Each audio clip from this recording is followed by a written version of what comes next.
Hello sir, स्वागत है आपका हमारे पॉडकास्ट में। बहुत बहुत धन्यवाद आपका आराध्या जी। तो सर मैं आपके लिए ना एक क्यूएनए लेके आई हूँ। जी जी, Q&A। वो भी जो हमारे ऑडियंस ने दिया है, वो भी स्टडी से रिलेटेड। अच्छा अच्छा। तो सबसे पहले मैं आपके ऑडियंस को नमस्कार करता हूँ और आपसे उम्मीद हाँ। करता हूँ कि आपने जो क्वेश्चन ऑडियंस की बात अगर सुनी है तो बेहतर क्वेश्चन ही आप बना रहे होंगे, क्योंकि आप बता रहे हैं कि पॉडकास्ट मेरा ले रहे हैं तो इसमें हमको लग रहा है टाइम थोड़ा मैनेजमेंट करना होगा, हाँ। ज़्यादा लंबा ना चले। हाँ। तो इसलिए आप सब बातों को छोड़ते हुए आप ठीक है, क्वेश्चन ही लेकिन राइज करिए। बट मैं आपसे थोड़ी छोटी हूँ। हाँ। अगर मेरे से कुछ ऊपर नीचे हो जाए तो माफ़ अरे करिएगा। कोई नहीं, ऐसा नहीं है, होता रहता है। आदमी जीवन पर्यंत सीखता है, यही इसका गुण होना चाहिए। आप छोटी बड़ी नहीं है, अगर आप हमसे बेहतर कर ले रही हैं तो उसमें आप बड़ी हैं, तो इससे कोई मैटर नहीं करता, ये आप कर सकती अच्छा हैं। ठीक है, तो फर्स्ट क्वेश्चन है हमारे पास, आपके अनुसार शिक्षा का क्या महत्व है? भाई शिक्षा, देखिए, शिक्षा शेरनी का वह दूध है जो पिएगा वो दहाड़ेगा, ये बात आप समझ रहे हैं।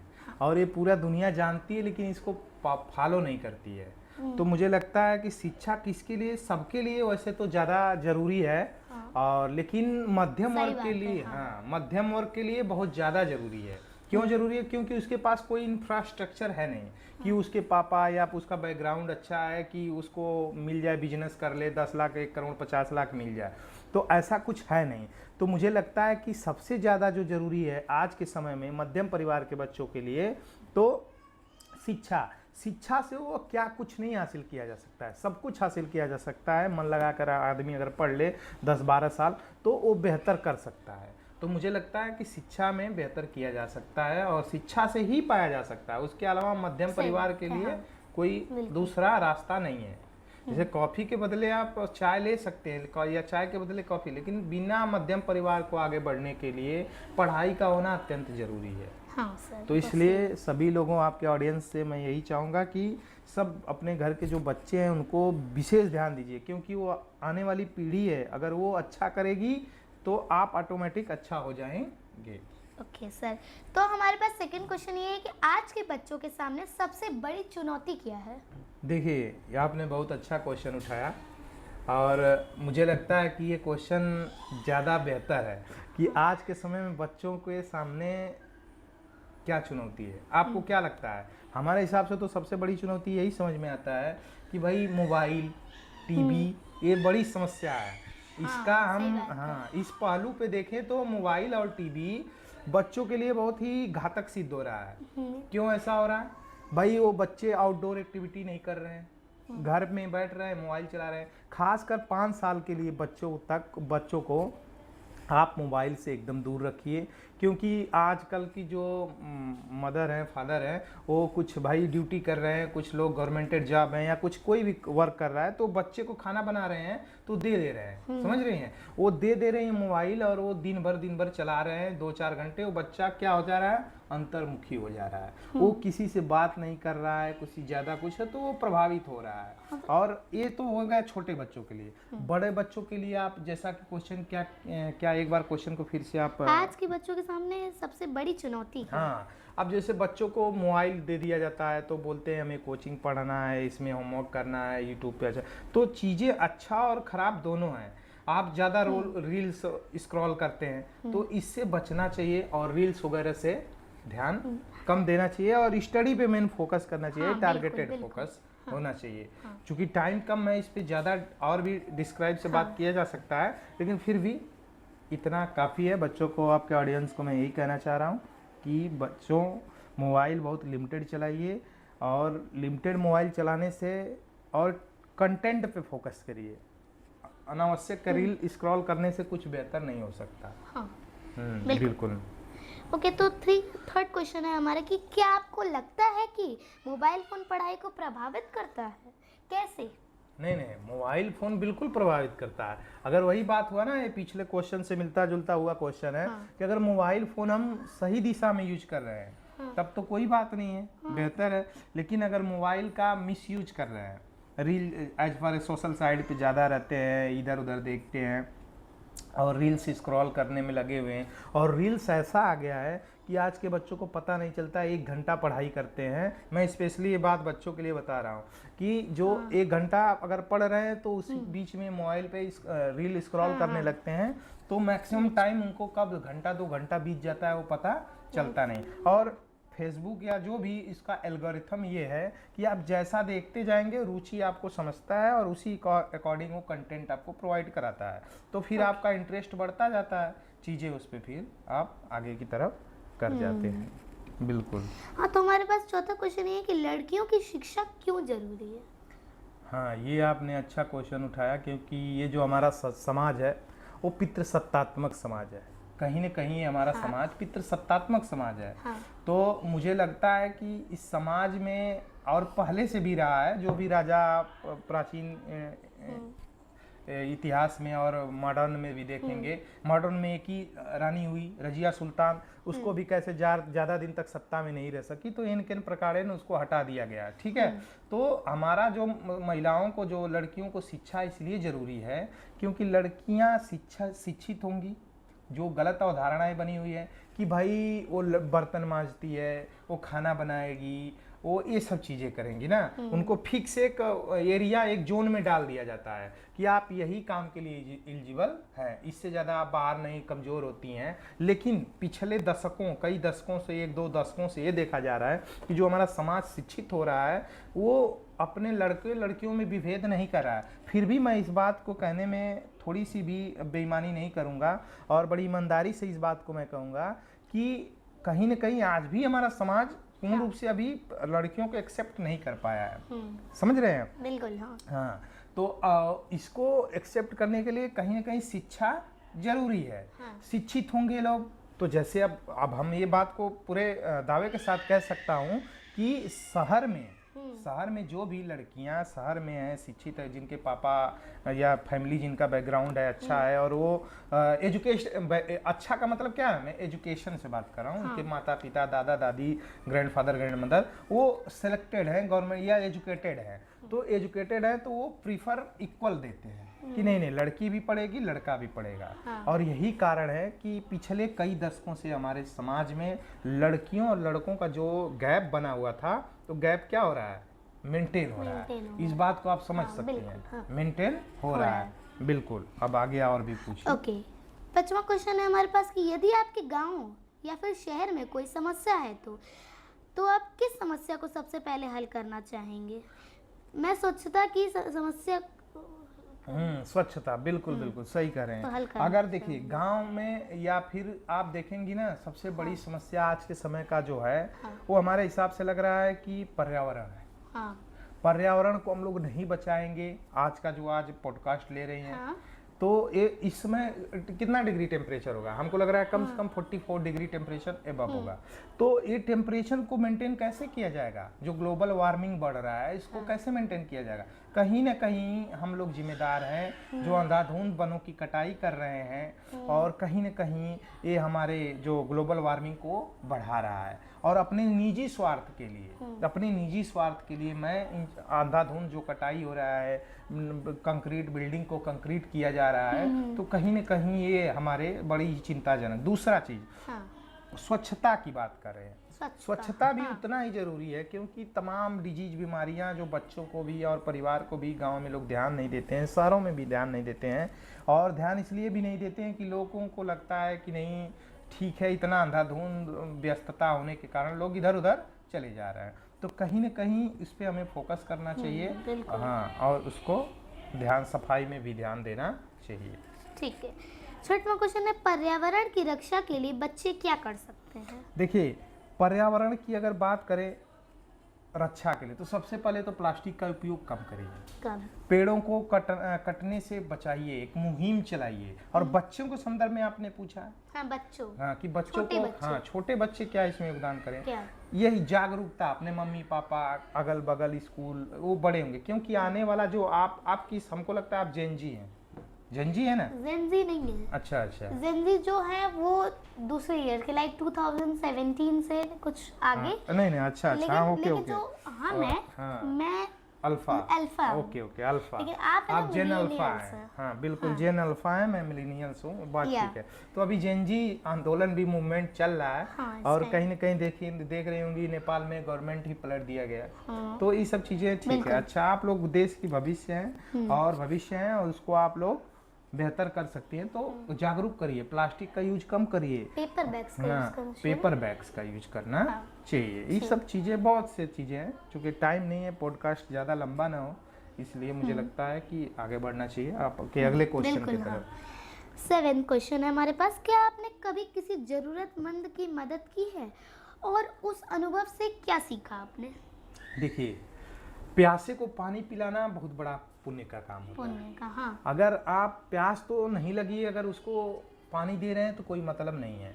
तो जरूरतमंद की अगर आप सहायता नहीं कर रहे हैं, तो हमें लगता है आपका जीवन सफल नहीं है। क्यों सफल नहीं है? हाँ। क्योंकि अपना पेट या अपना परिवार स्वार्थ तो दुनिया कर रही है, हाँ। लेकिन कहीं न कहीं आप समाज में लोगों को देखिए, जो रोड पे बच्चे अनाथ हैं, उनके बारे में सोचिए। अगर इन फ्यूचर, अभी नहीं सोच पा रहे हैं, अभी उस योग्य आप नहीं हैं, लेकिन कहीं न कहीं अगर आप उस योग्य बन रहे हैं, आने वाले समय में आप पढ़ेंगे लिखेंगे। आपके ऑडियंस को मैं इस माध्यम से बताना चाहता हूँ कि रोड पे जो बच्चे हैं, घूम रहे हैं, मैं मानता हूँ कि उनके माता पिता उतने जागरूक नहीं है, वो शिक्षित नहीं है। कहीं न कहीं शिक्षा ही वही लास्ट पॉइंट, मेन पॉइंट आता है कि शिक्षा पर चीजें हाँ, एक सेंट्रलाइजेशन हाँ। हो जा रहा है, केंद्रीकरण हो रहा है। शिक्षा, जहाँ भी शिक्षा मजबूत होगा, वहाँ पे चीजें खत्म होती जाएंगी। और मैं चाहूँगा कि देखिए, रोड पे लोग घूमते हैं, बच्चे हैं, तो लोग कहते हैं भीख मांग रहा है, ये कर रहा है, वो कर रहा है, ठीक है, उनकी एक अलग समस्या।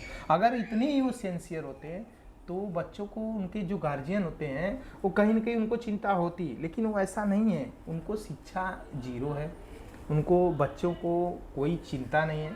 तो इसलिए मैं चाहूँगा कि आने वाले समय में अगर आप भी सफल होइए, तो इस बात को विशेष ध्यान दीजिएगा कि बच्चों को, जो अनाथ हैं, जो रोड पे हैं, वृद्धाश्रम तमाम हैं, इस टाइप के जो सोशल वर्कर से मिलकर आप बेहतर कर सकती हैं। हाँ बिल्कुल। वैसे आपके आदर्श कौन है और क्यों?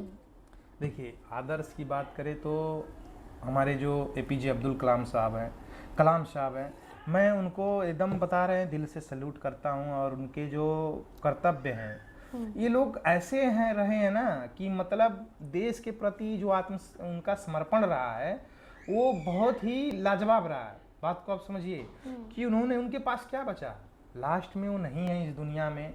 जहाँ भी हों, उनको मैं क्या ही कुछ नहीं कह सकता, उतना मेरी औकात नहीं है कहने की। तो ऐसे लोग बहुत कम हैं आज के समाज में मैं क्या कहूँ, ऐसे कोई एग्जाम्पल नहीं बचे। तो APJ Abdul Kalam is my favourite.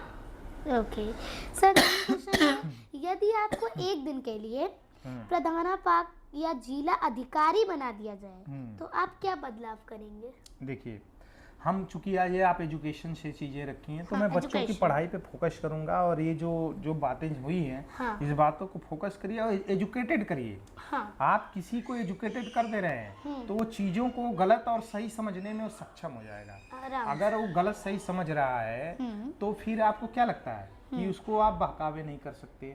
उसको खुद पता चलने लगेगा कि नहीं, मैं क्या कर रहा हूँ, मोटिवेट होगा, गलत सही क्या है इसका, मतलब वो एक तरीके से कैपेबल हो जाएगा। समझ रहे हैं? हाँ। तो मुझे लगता है कि शिक्षा बेहद ही जरूरी, शिक्षा पे बहुत अच्छा वर्क करने की जरूरत है। क्योंकि शिक्षित होगा, वो क्वेश्चन करेगा आपसे हाँ। कि ऐसा क्यों। आप बोलेंगी कि नहीं भाई, ये इसको मारिए एक थप्पड़, तो पूछेगा कि मैं इसको क्यों मारूं, क्योंकि इसकी हाँ, गलती क्या है? गलती हाँ, क्या है, बिल्कुल, हाँ। पूछेगा। अगर वो पढ़ा लिखा नहीं है, इतना समझदार, एजुकेटेड नहीं है, तो फिर तो वो मतलब हाँ, समझ आता है। वो बात वो मार देगा, पीट देगा। लेकिन वो पूछेगा, पढ़ा लिखा आदमी, कि मैं आगे क्या करूं यार, मैं इतना पढ़ा लिखा हूं, मैं कैसे समाज को, अपने माता पिता, घर परिवार को कैसे जोड़ के रख सकता हूं। तो कहीं ना कहीं एजुकेशन को केंद्र में रखकर ही कार्य को आगे किया जा सकता है। बिल्कुल। बच्चों को सोशल मीडिया का उपयोग करते समय किन बातों का ध्यान रखना चाहिए? बस देखिए, मैं इसको एक शब्द में, चूंकि ये प्रश्न एक दो बार रिपीट हो, इसी से रिलेटेड रिपीट हुआ है, हाँ। और मुझे लगता है कि इस प्रश्न को, हाँ। बस यही बात मैं कहना चाह रहा हूँ कि आप टारगेटेड कंटेंट पे ध्यान दीजिए, मोबाइल चलाइए, कंटेंट पे ध्यान दीजिए। सोशल मीडिया पे कम से कम 18, जो आप कम प्रिपेयरिंग मोड में हैं, एस्पिरेंट हैं, किसी भी सिविल सर्वेंट हैं या फिर वनडे एग्जाम को भी है, जो भी है, तो आपको उससे दूर रहना है। खासकर बच्चों को एकदम दूर रहना है। मतलब आप छोटे पहले बच्चे, हाँ आजकल सोशल मीडिया वो लोग भी यूज कर रहे हैं, छोटे बिल्कुल बच्चे, बिल्कुल यूज कर रहे हैं और ये उनके माता पिता को पता भी नहीं है। पता भी नहीं है। और ये बड़ा ही नहीं पता तो है, कहीं ना कहीं कुछ लोगों को नहीं पता है, आप ये सब बात है, हाँ, लेकिन ये वो उनके कंट्रोल से बाहर हो जाते हैं। हाँ। फिर वो चीज़ें को नहीं समझते हैं कि नहीं, कि कैसे क्या करना है, नहीं करना है। तो मैं यही कहूँगा कि गार्जियन इसको विशेष ध्यान दें। गार्जियन नहीं देखेंगे, वही गार्जियन बाद में कहते हैं कि नहीं मेरा बच्चा हमारे कंट्रोल में नहीं है, हमारा बच्चा हमसे समझ नहीं रहा है, हमारा सुन नहीं रहा है। तो ये सब चीज़ें बिल्कुल, हाँ ये बात सही बोली आपने। जी। क्या परीक्षा के अंक ही किसी बच्चे की योग्यता तय करते हैं? आपका क्या विचार है? नहीं देखिए, किसी भी बच्चे को अंक से तो नहीं मापा जा सकता है। नहीं। उसको मेजरमेंट करने का ये बिल्कुल ही गलत तरीका है। ऐसा नहीं कह सकते कि वो अंक कम लाया, 10 में कम लाया, 7 में कम लाया, 8 में कम, तो बच्चा इंटेलिजेंट नहीं है, ऐसा नहीं है। हो सकता है उस समय उसकी तबीयत सही नहीं रही हो सकता है किसी परिवार में पारिवारिक टेंशन की वजह से उस समय नहीं पढ़ पाया हो। समझ रहे हैं? बिल्कुल। हाँ, तो कहीं ना कहीं ये चीजें उस पर ड्रॉबैक, ये आप नहीं कह सकते कि ये नंबर नहीं लाया, तो ये एकदम बिल्कुल गलत है। ये एक तरीके से हाँ, इससे बच्चे को आप अगर उसको बार बार गार्जियन, अक्सर मैं गार्जियन को देखता हूँ कि इस बात पे ज्यादा प्रेशर करते हैं कि नहीं भैया तुम इतना नंबर क्यों ला दिए, तुम्हारे क्लास में बच्चों का पढ़ने का भी मन नहीं करता है। नहीं करता है। कहीं ना कहीं ये बात है, क्योंकि वो डिमोरलाइज होते चले जाते हैं, और वो चीज़ डर बैठ जाता है कि अरे मैं तो पा ही नहीं पाऊंगा, मैं इतना नंबर ही नहीं ला पाऊंगा, वो उससे तेज है, बहुत ज़्यादा तेज है। तो ऐसा नहीं है बच्चों। देखिए, आप लोग पढ़ेंगे, बेहतर करेंगे, और ये नंबर नहीं है, ये एक अंक डिजिट है, उसका कोई इम्पोर्टेंस नहीं है। हमको नहीं लगता कि उसका कोई भी 1% इम्पोर्टेंस है। बिल्कुल, ये बात सही है। तो इस बात से नहीं है, टैलेंट अपना है, और टैलेंट स्किल कहीं भी किसी तरीके से वो किसी समय आ सकता है। Very good. देश के विकास में बच्चों की क्या भूमिका हो सकती है? भाई ये तो पूरा भूमिका है उन्हीं की। बच्चे ही नहीं सही रहे तो मैं इसको छोटा एग्जांपल के माध्यम से समझाना चाह रहा हूँ कि आप इस तरीके से समझिए कि आपके पिताजी क्यों आप अपने से ज्यादा आप अपने बच्चों पे क्यों परेशान रहते हैं? क्योंकि उनको पता है कि मैं आधा एज अपना व्यतीत कर लिया हूँ, आधा बचा है, आने वाला जो फ्यूचर है वो भविष्य हमारा क्या है, बच्चा है। अच्छा। तो उसी तरीके से जो हमारे बच्चे हैं, समाज में जो भी बच्चे हैं, वही हमारा देश का भविष्य है। मैंने बताया ना। तो भविष्य अगर आपका सही नहीं रहे, वर्तमान ही नहीं सही रहा, तो भविष्य कैसे सही होगा? तो इसलिए बच्चों का बहुत ज्यादा चिंता करते हैं क्योंकि हम पढ़ सके, एक अच्छे रूटीन पे जाए। अगर आप सही गए, क्योंकि आप इस बात को आप थोड़ा लोग सीरियस लीजिए। मैं बताना चाह रहा हूँ कि एक पीढ़ी अगर गड़बड़ हुआ तो 60-70 साल का गैप होता है, होगा कि नहीं? आपके पापा अच्छे नौकरी कर रहे हैं, ठीक, आप गलत तरीके से निकल गए, आप नहीं, बेरोजगार हो गए, सब कुछ हो गया। बेरोजगार का मतलब क्या है कि आप कहीं कुछ भी नहीं कर रहे हैं, समझ रहे हैं? तो अगर कर रहे हैं तो आपका पूरा एज कितना है? एक सामान्य मनुष्य 70-75 साल तो जी रहा है, वो बेकार जाएगा। प्लस उसका लड़का, जो आपका लड़का होगा, वो भी तो, उसको आप कैपेबल नहीं हो पाएंगे, पैसा नहीं रहेगा, सब कुछ नहीं रहेगा, एक समाज में स्टेटस नहीं रहेगा, तो आप कैसे मेंटेन करेंगे? तो कहीं ना कहीं क्या चीजें करती हैं वो, ये चीजें वेरी करती हैं। हाँ। बिल्कुल। हाँ, तो 13वां क्वेश्चन, आप अपने जीवन, हाँ सर, तो ये हमारा लास्ट क्वेश्चन है। अच्छा, लास्ट है, ठीक है, बहुत अच्छा। ये है, यदि आपको देश के बच्चों के लिए एक संदेश देना हो तो आप क्या कहेंगे? देखिए, हमारा देश के बच्चों से ही निवेदन है, और ये आग्रह है, और विनम्र निवेदन है, यूं कहिए तो विनम्र निवेदन है कि आप लोग देश के भविष्य हैं। अगर आप देश की छोड़िए, देश तो बाद में आ रहा है, पहले तो आप परिवार से जुड़े हैं। परिवार, आपके माता पिता आपसे बड़ी उम्मीद लगाए रहते हैं, बिल्कुल, और इसी उम्मीद से वो आपको अपना पेट काट के परवरिश करते हैं और आपको बेहतर देते हैं। अगर वो 2 रोटी खाते होंगे तो आपको कोशिश करेंगे कि नहीं, मेरा लड़का हमसे बेहतर हो। और ये सीधा सीधा कॉन्सेप्ट ये है कि वो हमसे चाहते हैं कि मेरा लड़का हमसे क्या हो, बेहतर करे, बेहतर है। हाँ। तो जब लड़का उनके उम्मीदों पे खरा नहीं उतरेगा ना, तो उनको तकलीफ होती है। और ये तकलीफ इसलिए नहीं होती कि आप उनको देंगे, वो तो एक्चुअल अपने में आपको स्टेबलाइज कहीं कहीं कर रहे हैं, तो वो उतना कैपेबल हैं, वो अपना जीवन जी लेंगे। लेकिन आपका चिंता उनको रहता है जब कि हमारे फ्यूचर में फ्यूचर आपका कैसा जाएगा, लोग कैसे आएंगे, तो ये सब चीज़ें मैटर करती हैं।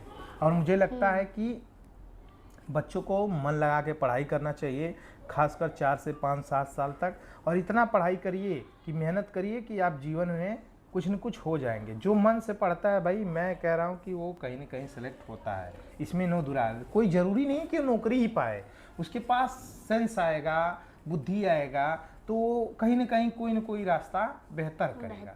इसीलिए शायद कुछ बड़े बड़े टीचर्स का मैं नाम इस मंच पे नहीं लेना चाह रहा हूँ, लेकिन कुछ लोग बहुत बहुत महान लोग कहे इस बात को कि जीवन में एक बार आईएएस की तैयारी जरूर करिए। ऐसा क्यों कहते हैं? क्या आपको लगता है कि हर साल 1700 800 आईएएस आते हैं? लेकिन एक बार तैयारी इसलिए बोलते हैं कि उस लेवल तक आपकी सोचने की क्षमता क्या होगी, बढ़ जाएगी।